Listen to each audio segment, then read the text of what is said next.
Mike Naismith, who's from the Tunnel Picketers, who have taken a statewide view in opposition to the tunnel as well as the impact on the east end of the tunnel. So thank you, Mike. Thanks. I'm a long-time resident of the Collingwood-Clifton Hill area, and what I'm going to attempt to do is outline the genesis of the tunnel picket and then some of the formations and process that were involved, and then give a perspective, a tunnel picket perspective as it's been argued through our meetings in that process. Well, in June 2010, the Brumby government actually established the Linking Melbourne Authority. Shortly after that, the Baillieu Liberal government was elected, and the ALP transport plan was shelved by Minister Mulder on the basis that there had been a commitment to the Doncaster Rail. But by Mulder himself and the Liberal Party. But in May 2012, the Baillieu government was reported to be red hot about starting up the linking East-West link as articulated in the Eddington report. So some geotechnical drilling started to commence at this time, and Adam Band and the Greens office, they organised some protests at those sites, but not pickets. Also around about this time, the Yarra Council, seeing the writing on the wall, established a public transport advisory committee, steering committee, set aside $100,000 with the object to deliver a united campaign supporting the Doncaster Rail solution and opposing the state government's misguided push to the east-west toll road.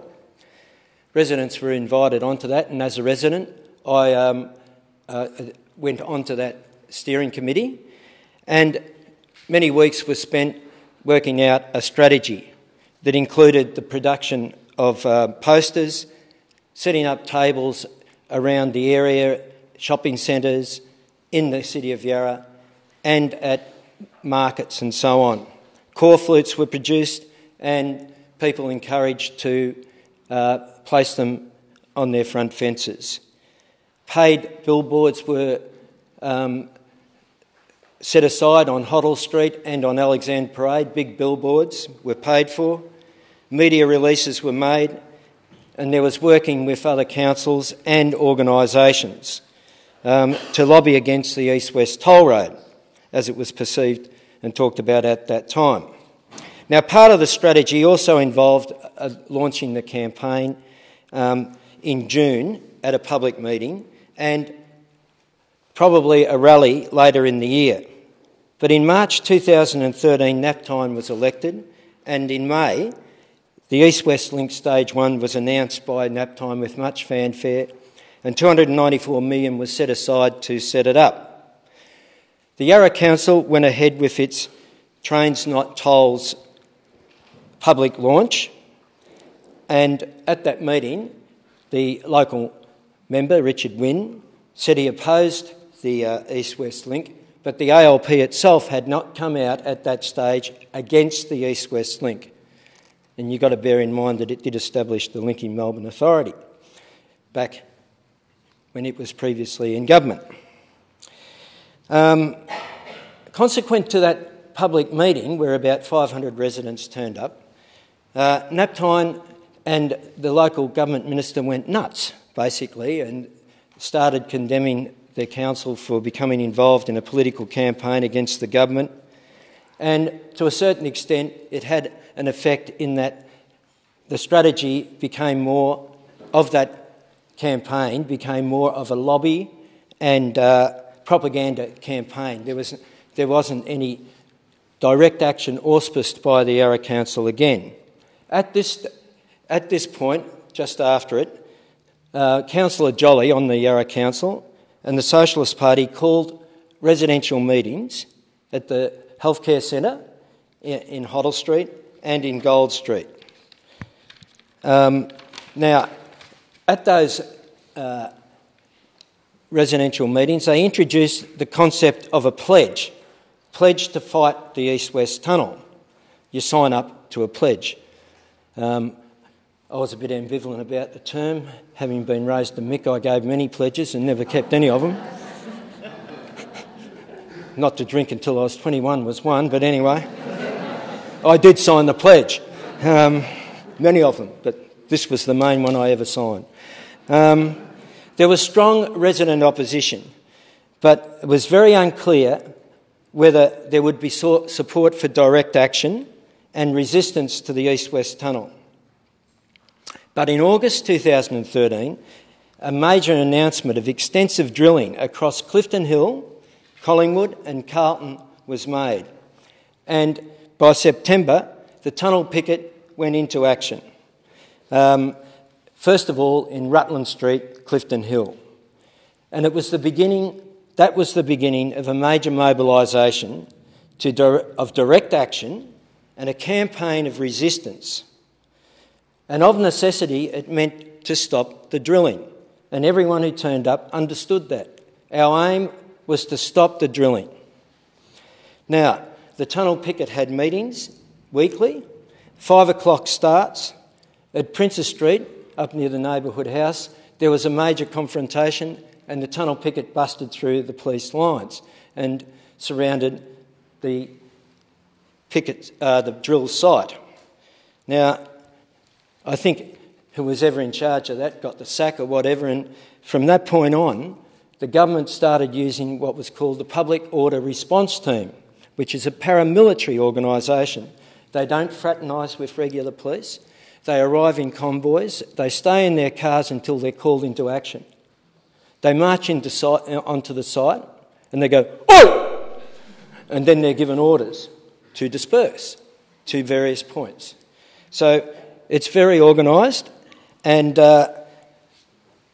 as a consequence of that, there was major confrontations. The Herald Scum, or as my old man called it, the Yellow Press, went nuts. Basically, they went nuts, and it was all over the media and the press.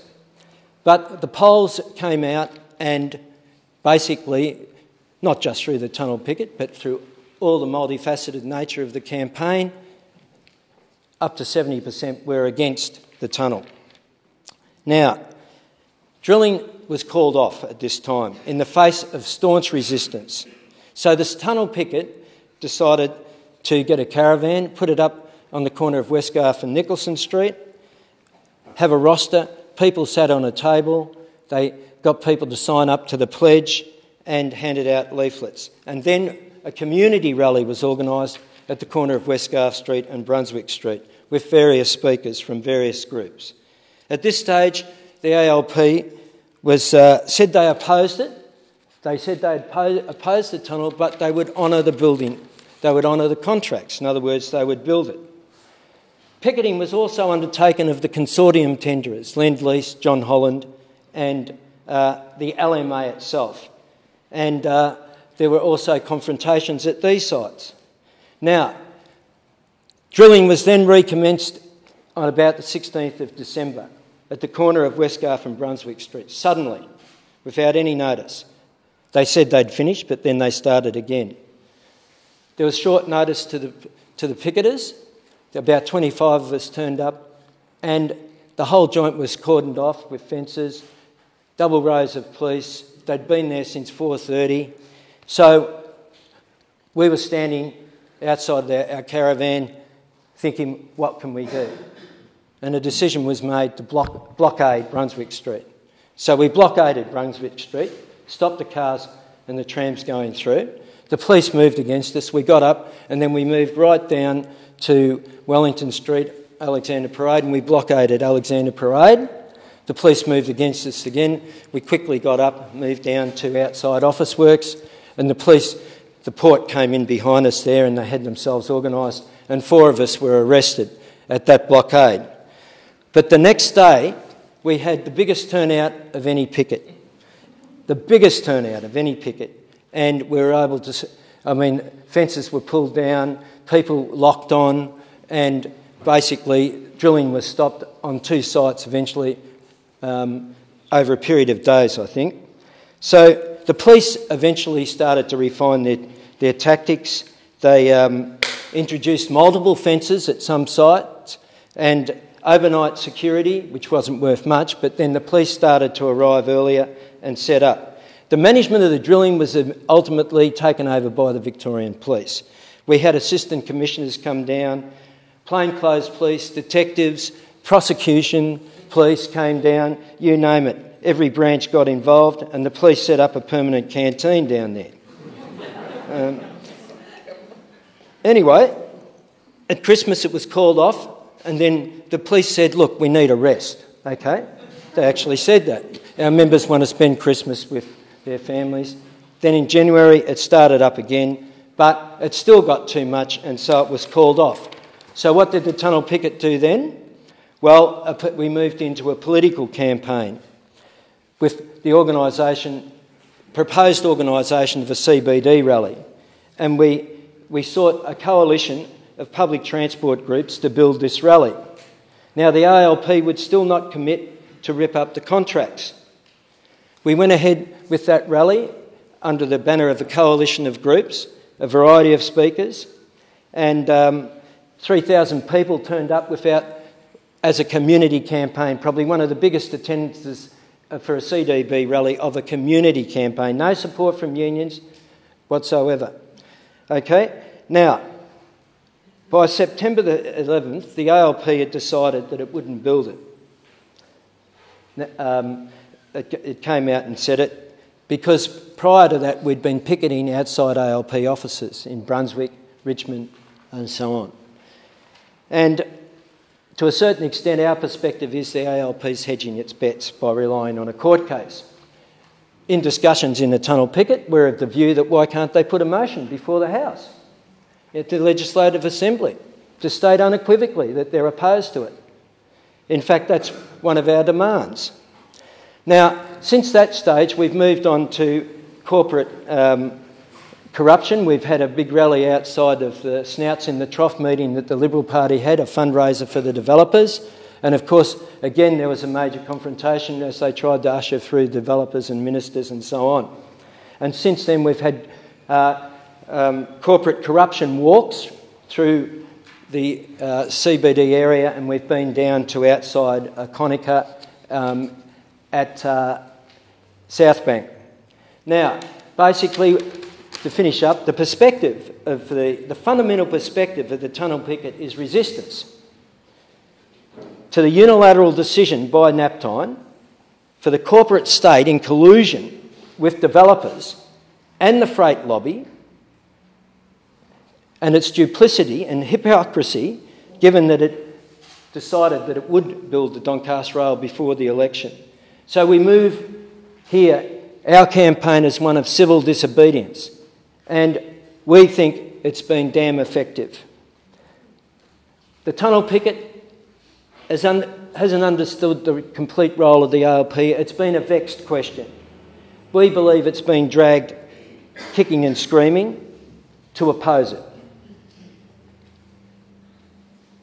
We've also been disappointed with the Victorian Trades Hall Council and key unions. Some unions, such as the ETU and the Rail, Tram and Bus unions, say they're opposed to it, but they haven't mobilised against it. Now, in our struggle for unity, maybe now, at this phase, given that the ALP said it won't build it, you would expect that some of these unions would come out and mobilise. We have a rally coming up in November. We have a public meeting on October the 15th, again called by a coalition of groups. Now, you would expect that the unions that are opposed to it would mobilise towards that because they're affiliated with the ALP. And the ALP has said it won't build it. So there must be pressure put on them. Now, finally, in terms of whether this is a referendum, this election is a referendum, I'm not sure. There are many other issues. In fact, a lot of the people who are opposed to the tunnel see other issues, education, for instance, welfare, hospitals, as highly relevant issues. across the electorate. It's a referendum maybe for people who are affected. But public transport is a bigger issue than this tunnel. Now, we know why the government's nap time wants to build it. It's for corrupt reasons, because he's in with the top end of town. He's in with the top end of town, and that's it. Okay, thanks.